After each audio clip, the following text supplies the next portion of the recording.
जय हिंद दोस्तों। बिहार पुलिस सिपाही की परीक्षा के लिए आज हम लोग जीके, साइंस और करंट अफेयर्स को मिलाकर टोटल 55 सिलेक्टेड क्वेश्चंस को कवर करने वाले हैं। तो साथियों, जिनका भी एग्जाम कल यानी कि 7 अगस्त को है, आप लोग सेशन को बिना स्किप किए लास्ट तक पूरा ध्यानपूर्वक देखिएगा, क्योंकि यह क्वेश्चन आपके एग्जाम के लिए काफ़ी ज़्यादा इम्पोर्टेंट होने वाला है। तो चलिए साथियों, बिल्कुल भी समय की बर्बादी ना करते हुए आज के इस क्लास को स्टार्ट करते हैं। तो चलिए आज का पहला क्वेश्चन देखिए। कैपिटल एंड ग्रोथ पुस्तक के लेखक कौन है? वेरी वेरी इंपॉर्टेंट क्वेश्चन है। चलिए आप लोग क्वेश्चन नंबर 1 के लिए आंसर बताइए। कैपिटल एंड ग्रोथ पुस्तक के लेखक कौन है?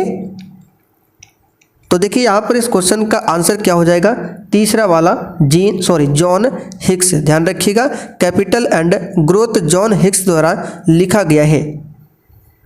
आगे देखिए, कमीशन का गठन जालियांवाला बाग हत्याकांड की जांच के लिए किया गया था। यानी कि इन चारों ऑप्शन में से किस कमीशन का गठन जालियांवाला बाग हत्याकांड की जांच के लिए किया गया था? तो हमने आपको कई बार प्रैक्टिस सेट में बताया था हंटर कमीशन। कौन सा? Hunter commission. तो यहाँ पर ए वाला ऑप्शन आपका सही जवाब है। हंटर समिति की स्थापना जो है ब्रिटिश सरकार द्वारा 1 अक्टूबर 1919 को किया गया था। अच्छा, जालियांवाला बाग हत्याकांड में गोली किसने चलवाई थी? अगर आपको याद हो तो आप लोग कमेंट करके बताइए। तो 1913 में बैसाखी के दिन 1913 में बैसाखी के दिन, यहाँ पे खाली स्थान है, द्वारा भारतीय लोगों पर गोली चलाने का आदेश देना भारतीय स्वतंत्रता संग्राम में एक महत्वपूर्ण घटना थी। चलिए, प्रत्येक स्टूडेंट को फटाफट से नीचे लाइव चैट में आंसर करते चलना है, ताकि आप सभी का प्रॉपर तरीके से रिवीजन हो सके। तो यहाँ पर इस क्वेश्चन का आंसर होगा जनरल डायर। कौन हो जाएगा? General Dyer. बी वाला ऑप्शन यहाँ पर बिल्कुल सही आंसर है, जनरल डायर। एशियाई प्रीमियम्स वह उच्च मूल्य है जो एशियाई देश डैश का आयात करने के लिए भुगतान करते हैं। चलिए, एक भी क्वेश्चन को छोड़ना नहीं है, और जिन्होंने सेशन को लाइक नहीं किया है फटाफट से आप लोग सेशन को साथ में लाइक करते चलिए। तो फिलहाल यहाँ पर इस क्वेश्चन का आंसर होगा कच्चा तेल। एशियाई प्रीमियम्स वह उच्च मूल्य है जो एशियाई देश कच्चे तेल का आयात करने के लिए भुगतान करते हैं। डैश के मौलिक अधिकार को भारतीय संविधान में 1978 के 44वें संशोधन बिल के बाद हटाया गया। यहाँ पे 44वां होगा, इसको सही कर लीजिए। तो हमने आपको कई बार इस क्वेश्चन को कराया था। इसका आंसर क्या होगा? संपत्ति का अधिकार। इसे 44वां संविधान संशोधन 1978 के तहत हटाया गया, और इसे कहाँ पर रखा गया है? आर्टिकल 300A में, या फिर कह सकते हैं 300 का में इसको रखा गया है, और इसे अब बना दिया गया है लीगल राइट्स, यानी कि कानूनी अधिकार। और इस प्रकार वर्तमान में अब टोटल 6 मौलिक अधिकार है। चैनल अंडमान निकोबार द्वीप समूह को अलग करती है। यानी कि कौन सा चैनल है जो अंडमान निकोबार द्वीप समूह को अलग करती है? चलिए, बिल्कुल सही आंसर दिए हैं। इसका आंसर क्या हो जाएगा? 10 डिग्री चैनल। कौन सा हो जाएगा? 10 डिग्री चैनल। ठीक है। भगत सिंह, राजगुरु और सुखदेव को किस वर्ष में फांसी दिया गया था? अच्छा, आप लोग ये भी कमेंट करके बताइए, अंडमान निकोबार की सबसे ऊंची चोटी का नाम क्या है? तो भगत सिंह, राजगुरु और सुखदेव को किस वर्ष में फांसी दिया गया? तो इसका आंसर क्या हो जाएगा? 1931 में। देखिए, भगत सिंह, राजगुरु और सुखदेव को लाहौर षड्यंत्र मामला, कौन सा मामला था? लाहौर षड्यंत्र मामले में मौत की सजा सुनाई गई, और 24 मार्च 1931 को फांसी देने का आदेश दिया गया। कार्यक्रम को 11 घंटे आगे बढ़ाया गया, और तीनों को 23 मार्च 1931 को शाम 7:30 बजे ही लाहौर जेल में फांसी दिया गया था। आदेश दिया गया था 24 मार्च को, लेकिन कार्यक्रम को 11 घंटे पहले ही किया गया, यानी 23 मार्च को ही शाम 7:30 बजे लाहौर जेल में तीनों को फांसी दिया गया था। तो याद रखिएगा, आंसर क्या होगा? 1931। कैलाश मंदिर की गुफा में विश्व का सबसे बड़ा पत्थर काटकर बनाया गया मंदिर, जो कि कैलाश मंदिर है, बताइए ये कहाँ पर है? चलिए, एक भी क्वेश्चन को छोड़ना नहीं है, लगाते चलिए आंसर।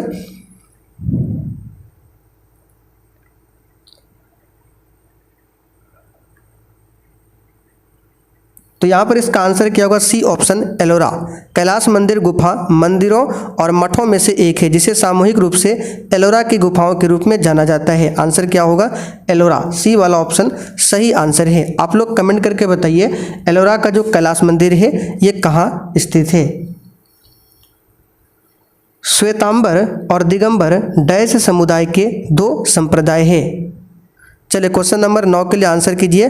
और देखिए चारों जो बौद्ध संगतियाँ हुई है उसको आपको पढ़कर एग्जाम में जाना है, वहाँ से क्वेश्चन आ सकता है। चारों बौद्ध संगतियाँ, प्रथम बौद्ध संगति, दूसरा बौद्ध संगति, तीसरा बौद्ध संगति, चौथा बौद्ध संगति और जो जैन संगति 2 हुआ था उसको भी पढ़कर जाना है।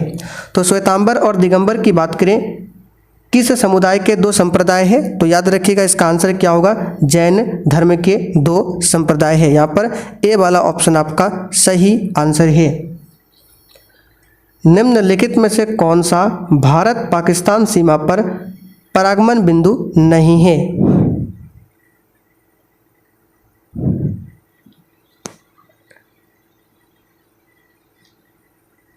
तो इसका आंसर हो जाएगा सीकर। ठीक है, बाकी अटारी, बाघा, गुंडा सिंह वाला ये सभी है।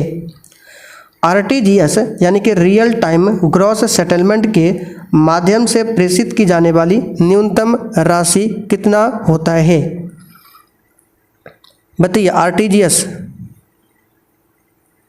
तो आरटीजीएस के माध्यम से प्रेषित की जाने वाली न्यूनतम राशि 2 लाख रुपये है और अधिकतम सीमा 10 लाख रुपये प्रतिदिन है।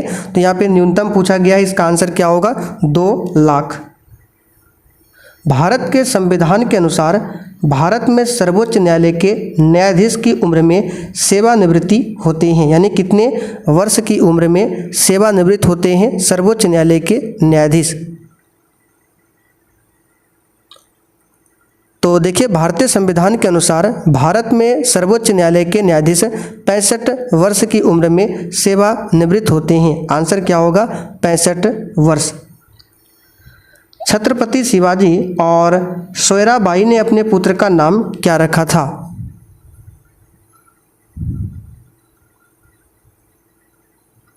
आंसर है राजा राम भोसले। ठीक है, राजा राम भोसले। सत्यशोधक समाज की स्थापना निम्नलिखित में से किसने किया था? आत्मीय सभा, ब्रह्म समाज, ठीक है, सत्यशोधक समाज हो गया, आर्य समाज हो गया, ये सभी आपको पढ़कर जाना है। तो सत्यशोधक समाज की स्थापना किसने किया था? तो इसका आंसर क्या हो जाएगा? ज्योतिबा राव फूले ने। कब किया था? 1873 में। कहाँ पर किया था? तो महाराष्ट्र में। पेरियार वन्यजीव अभयारण्य किस राज्य में है? चलिए आरटीआई कानून कब आया था ये भी आपको पढ़कर जाना है, क्वेश्चन आ सकता है। शिक्षा का अधिकार अधिनियम कब लागू हुआ था ये भी आपको पढ़कर जाना है। तो पेरियार वन्यजीव अभयारण्य की बात करें ये आपका केरला में है। कहाँ पर है? केरला में है। निम्नलिखित में से कौन सा सही मिलान नहीं है? अथर्ववेद जादू के सूत्रों का ज्ञान, सामवेद विज्ञान का ज्ञान, ऋग्वेद स्तुति के भजन का ज्ञान, यजुर्वेद यज्ञ संबंधी सूत्रों का ज्ञान। तो यहाँ पर कौन सा सुमेलित नहीं है? तो दूसरा वाला सामवेद जो है ये संगीत, ठीक है, भारतीय संगीत का जनक बोला जाता है। इसमें संगीत के बारे में न कि विज्ञान का ज्ञान है। तो बी वाला यहाँ पर मिलान सही नहीं है, बाकी सभी यहाँ पर क्या है? सही है। अच्छा आप लोग कमेंट करके बताइए जो आपका गायत्री मंत्र है, हमारा गायत्री मंत्र है, उसको कहाँ से, यानी उसके बारे में कहाँ लिखा गया है? तो याद रखिएगा यजुर्वेद में, ठीक, सॉरी ऋग्वेद में गायत्री मंत्र का उल्लेख मिलता है। किस वेद में? ऋग्वेद में। गायत्री मंत्र की रचना किसने किया है? आप लोग कमेंट करके बताइए। डैश बताता है कि निकृष्ट मुद्रा उत्कृष्ट मुद्रा को भी संचलन से बाहर निकाल देती है। ये कौन सा नियम बताता है?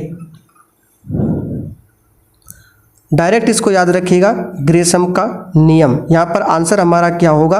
बी ऑप्शन ग्रेसम का नियम।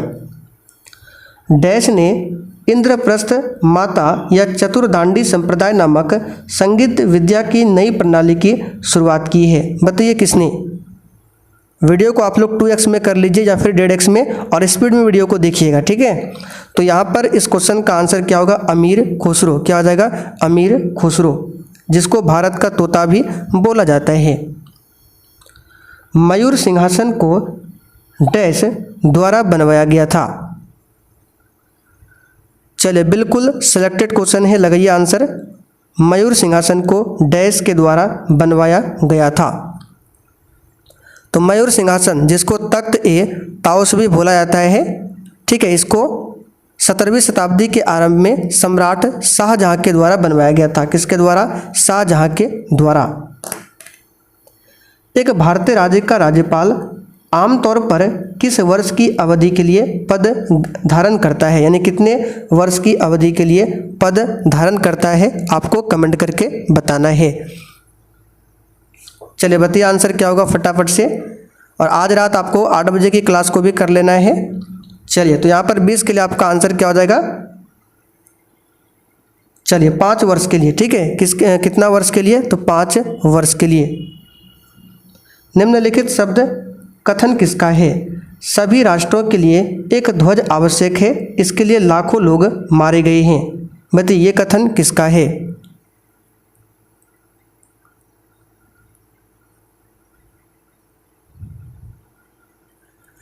तो यहाँ पर इसका आंसर होगा महात्मा गांधी। यंग इंडिया महात्मा गांधी द्वारा लिखी गई पुस्तक है, ठीक है। यंग इंडिया में ही ये बताया गया है। तो इस पुस्तक के अनुसार सभी राष्ट्रों के लिए एक ध्वज एक आवश्यकता है, ठीक है। ध्वज एक आवश्यकता है, इसके लिए लाखों लोग मारे गए हैं। तो ये कथन किसका है? महात्मा गांधी। और ये कथन कहाँ से है? तो यंग इंडिया पुस्तक से, जिसके रचयिता है महात्मा गांधी। शिवाजी के उस पुत्र का नाम क्या था जिसका जन्म सईबाई से हुआ था?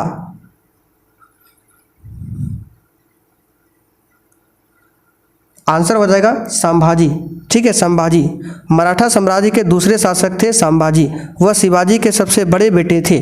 मराठा साम्राज्य के संस्थापक और उनकी पहली पत्नी कौन थी? साईबाई। मराठा साम्राज्य के संस्थापक पूछे कौन थे? तो शिवाजी थे, ठीक है।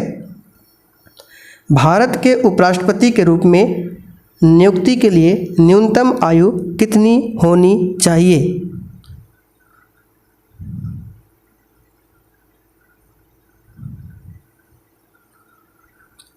तो यहाँ पर 23 के लिए आंसर क्या होगा? 35 वर्ष। इस क्वेश्चन को कई बार हमने बताया है, 35 वर्ष। विस्कोस फाइबर डैश से प्राप्त किया जाता है? फाइबर यानी कि रेयॉन, ठीक है।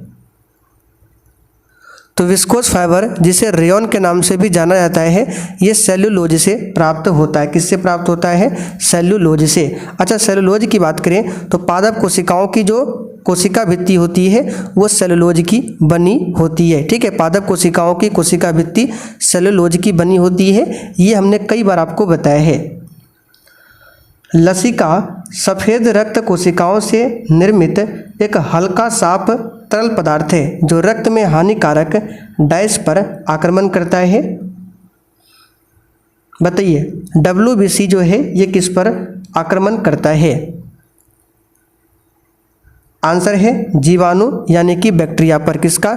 जीवाणु यानी कि बैक्टीरिया पर। सफ़ेद रक्त कोशिका, जिसका साइंटिफिक नाम क्या है? लिम्फोसाइट, ठीक है, लिम्फोसाइट। ये क्या करता है? तो लिम्फोसाइट जो है ये देखिए, लसिका सफ़ेद रक्त कोशिकाओं से बना एक तरल पदार्थ है जो रक्त में बैक्टीरिया पर प्रहार करता है। किस पर? बैक्टीरिया पर।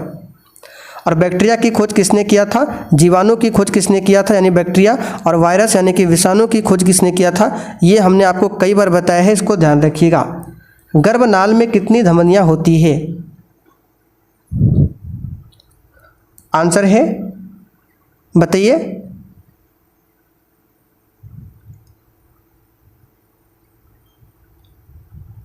चलिए 2 धमनियाँ होती है, ठीक है। निम्न में से कौन सा या फिर कौन सी अंतर्जनित बलों का परिणाम नहीं है? अच्छा, अंतर्जनित बल क्या होता है? तो पृथ्वी की सतह के आंतरिक से उत्पन्न होते हैं अंतर्जात बल। तो बताइए पृथ्वी की आंतरिक सतह से भूकंप होता है, ज्वालामुखी विस्फोट होता है, भूस्खलन होता है, लेकिन समुद्री तरंग नहीं होता है, ठीक है। यहाँ पर सी वाला ऑप्शन आपका सही आंसर है। चलिए, समुद्र की लहरें जो है ये बाह्य बलों का उदाहरण है। ये चंद्रमा और सूर्य के गुरुत्वाकर्षण के कारण होता है। तो ये आपका अंतर्जनित बल का परिणाम नहीं है। एक तरंग के लिए आवर्तकाल द्वारा विभाजित तरंगदैर्घ्य डैश के बराबर होती है?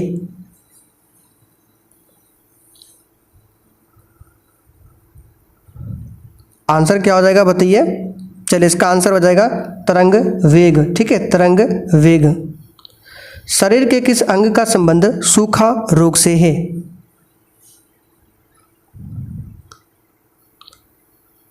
आंसर है हड्डी।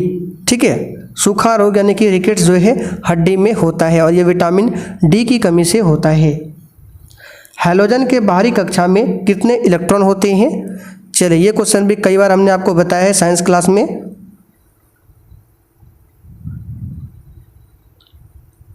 आंसर हो जाएगा 7। ठीक है, हैलोजन के सबसे बाहरी ऊर्जा स्तर में 7 इलेक्ट्रॉन होते हैं। ठीक है, हैलोजन तत्व कौन कौन से हैं? फ्लोरीन, क्लोरीन, ब्रोमीन, आयोडीन, ये सभी क्या है? हैलोजन वर्ग के तत्व है। निम्न में से कौन सी जल में घुलनशील विटामिन है? तो एक वसा में घुलनशील विटामिन है और एक जल में घुलनशील विटामिन बी और सी है। तो यहाँ पर देखिए विटामिन सी दिया हुआ है, बचे विटामिन डी, ए, के, ई, ये सभी वसा में घुलनशील है। निम्न में से कौन सी बीमारी एक परजीवी के कारण होती है? तो बहुत ही सिंपल सा क्वेश्चन है, मलेरिया। मलेरिया जो है प्लाज्मोडियम परजीवी के कारण होता है, इस बात को ध्यान रखिएगा। ठीक है, और मलेरिया किस मच्छर से फैलता है? तो मादा एनाफ्लिज। ठीक है, मादा एनाफ्लिज मच्छर से। निम्न में से किसे ग्रहीय गति के 3 नियमों की अवधारणा का श्रेय जाता है? बताइए, ग्रह का जो गति का नियम दिया था ये किसने दिया था? तो आप सभी जानते हैं केपलर ने दिया था। डैश जीव विज्ञान की एक शाखा है जिसमें कवक का अध्ययन होता है, यानी कि कवक का अध्ययन क्या कहलाता है? तो कवक यानी कि कमाई, कमाई से आपका माई यानी कि माइकोलॉजी, माइकोलॉजी के अंतर्गत कवक का अध्ययन होता है। फाइकोलॉजी के अंतर्गत शैवाल का अध्ययन होता है। निम्न में से किसे हरित शैवाल भी कहा जाता है?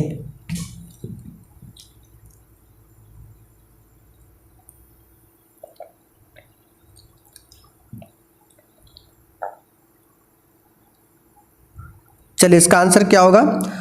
तो क्लोराइफसी, बी वाला ऑप्शन आपका सही जवाब है। क्लोराइफसी इसको हरित शैवाल भी बोला जाता है, ध्यान रखिएगा। आवर्त सारणी में ज्ञात रासायनिक तत्वों में से केवल डैश सामान्य वायुमंडलीय परिस्थितियों में गैसीय रूप में होते हैं।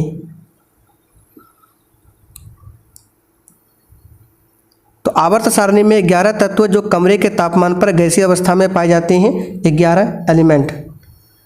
एलईडी अर्धचालक तकनीक में निम्न में से कौन सी धातु प्रयुक्त की जाती है? आंसर है गैलियम। किसका इस्तेमाल होता है एलईडी में? गैलियम। एलईडी का फुल फॉर्म होता है लाइट एमिटिंग डायोड। 3 से 12 समूह वाले तत्वों को डैश तत्व या संक्रमण तत्व बोला जाता है।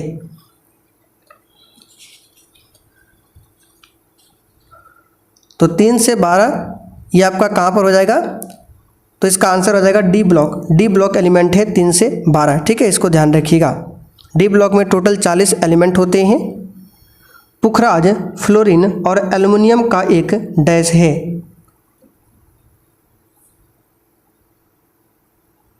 तो पुखराज, एल्युमिनियम और फ्लोरीन का एक सिलिकेट खनिज है। ठीक है, क्या हो जाएगा? सिलिकेट। यहाँ पर डी वाला आपका सही जवाब है। पुखराज, फ्लोरीन और एल्युमिनियम का एक सिलिकेट क्या है? खनिज है। निम्न में से कौन सा अंग हाइड्रोक्लोरिक अम्ल स्रावित करता है? ये तो सिंपल सा क्वेश्चन है, अमाशय। रेगिस्तान, वर्षा, वन, प्रवाल भित्तियाँ और मैंग्रोव, बताइए किस विविधता की विशेषताएं हैं? आंसर है पारिस्थितिक। ठीक है, इकोसिस्टम हो जाएगा यहाँ पर चौथा ऑप्शन। और विश्व जैव विविधता दिवस 22 मई को मनाते हैं। निम्न में से कौन से तत्व के लवण सबसे अधिक घुलनशील होते हैं? तो लिथियम, रुबिडियम और पोटेशियम की तुलना में जो आपका सोडियम का लवण है ये सबसे अधिक क्या होता है? घुलनशील होता है। निम्न में से कौन सी एक ग्रीन हाउस गैस नहीं है? अच्छा, ग्रीन हाउस गैस कौन कौन सा है? तो जलवाष्प हो गया, ठीक है, याद रखिएगा, हम बता देते हैं। जलवाष्प आपका हो जाएगा, नाइट्रस ऑक्साइड भी हो जाएगा, मीथेन भी होगा, carbon dioxide, ozone, chlorofluorocarbon, hydrofluorocarbon, ये सभी क्या है? ग्रीन हाउस गैसें हैं। जबकि हीलियम जो है ग्रीन हाउस गैस नहीं है। बल की दिशा में विस्थापन के साथ बल के गुणन द्वारा क्या निरूपित किया जाता है? आंसर है कार्य। कार्य का मात्रक क्या होता है? ऊर्जा, ठीक है, कार्य का मात्रक जूल होता है, ऊर्जा का भी क्या होता है? जूल होता है। श्रीलंका रत्न पुरस्कार जीतने वाला पहला भारतीय नागरिक कौन है?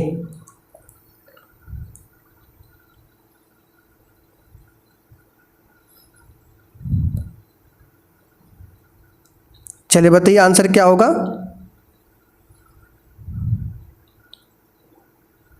आंसर है नरसिम्हन राम, ठीक है, नरसिम्हन राम श्रीलंका रत्न पुरस्कार से सम्मानित होने वाले पहले भारतीय नागरिक है। जामदानी बुनाई की पारंपरिक कला की शुरुआत कहाँ से हुई थी?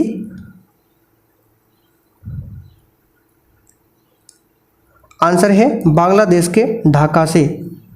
विश्वविद्यालय अनुदान आयोग यूजीसी की औपचारिक रूप से स्थापना किस वर्ष में की गई थी? आंसर इसका क्या हो जाएगा बताइए? तो विश्वविद्यालय अनुदान आयोग, ठीक है, विश्वविद्यालय अनुदान आयोग यानी कि यूजीसी इंडिया। तो यूजीसी अधिनियम 1956 के अनुसार सरकार द्वारा स्थापित एक वैधानिक निकाय है। इंडियन सुपर लीग की शुरुआत किस वर्ष में की गई थी?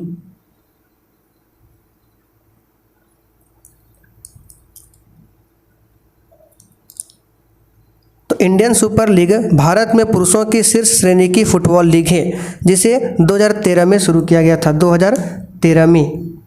निम्नलिखित में से चीन का राष्ट्रीय पक्षी कौन सा है?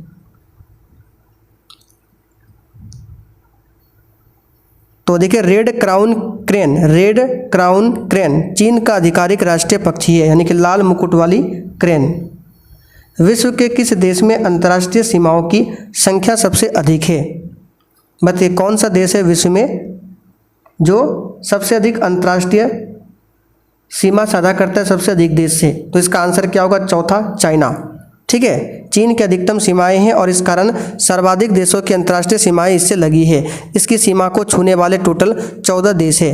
अगर चाहे तो नाम बता देते हैं: भारत, पाकिस्तान, अफगानिस्तान, ताजिकिस्तान हो जाएगा, किर्गिस्तान हो जाएगा, कजाकिस्तान, मंगोलिया, रूस, उत्तरी Korea, Vietnam, Laos, Myanmar, Bhutan और नेपाल, ठीक है। चलिए, साहित्य के लिए नोबेल पुरस्कार प्राप्त करने वाले पहले चीनी व्यक्ति कौन थे?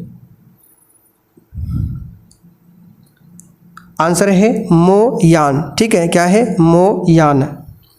बिहार को बंगाल प्रेसिडेंसी से पृथक किए जाने के उपलक्ष्य में बिहार दिवस प्रतिवर्ष कब मनाया जाता है? ये तो सिंपल सा क्वेश्चन है, 22 मार्च को। श्रीलंका का राष्ट्रीय खेल क्या है? आंसर है वॉलीबॉल, ठीक है। रेहुक खीम या कौरी शॉल किस राज्य के पारंपरिक यानी किस राज्य का पारंपरिक परिधान है? आंसर है नागालैंड। चलिए, आज का लास्ट क्वेश्चन है, विश्व खुशहाली रिपोर्ट 2024 के अनुसार कौन सा देश लगातार 7वें साल दुनिया का सबसे खुशहाल देश बना है? चलिए, रिकॉर्ड है, वेरी इंपॉर्टेंट क्वेश्चन रहेगा एग्जाम के लिए, ये क्वेश्चन आ सकता है, तो इसको अभी रट लीजिए। इसका आंसर क्या हो जाएगा? तो विश्व खुशहाली रिपोर्ट 2024 के अनुसार फिनलैंड, कौन? फिनलैंड लगातार 7वें साल दुनिया का सबसे खुशहाल देश बना है। फिनलैंड के बाद दूसरे स्थान पर डेनमार्क, आइसलैंड और स्वीडन का स्थान आता है, यानी दूसरे स्थान पर डेनमार्क, तीसरे पर आइसलैंड, चौथे स्थान पर स्वीडन। इस बात को ध्यान रखिएगा। अच्छा, इस रैंकिंग में शीर्ष 5 में इजराइल को भी जगह मिली है, ठीक है, 5वें स्थान पर। आप लोग कमेंट करके बताइए भारत इसमें कौन से स्थान पर है? बताइए भारत इसमें कौन से स्थान पर है? चलिए, तो आज का आखिरी क्वेश्चन है, जो क्वेश्चन पूछे हैं आप लोग कमेंट करके जरूर बताइएगा, क्या भारत इसमें 126वें स्थान पर है? अगर है तो हाँ लिखिएगा, अगर नहीं है तो ना लिखिएगा, ठीक है। चलिए तो आज के लिए इतना ही। अब चलिए लास्ट क्लास मिलते हैं रात 8 बजे में।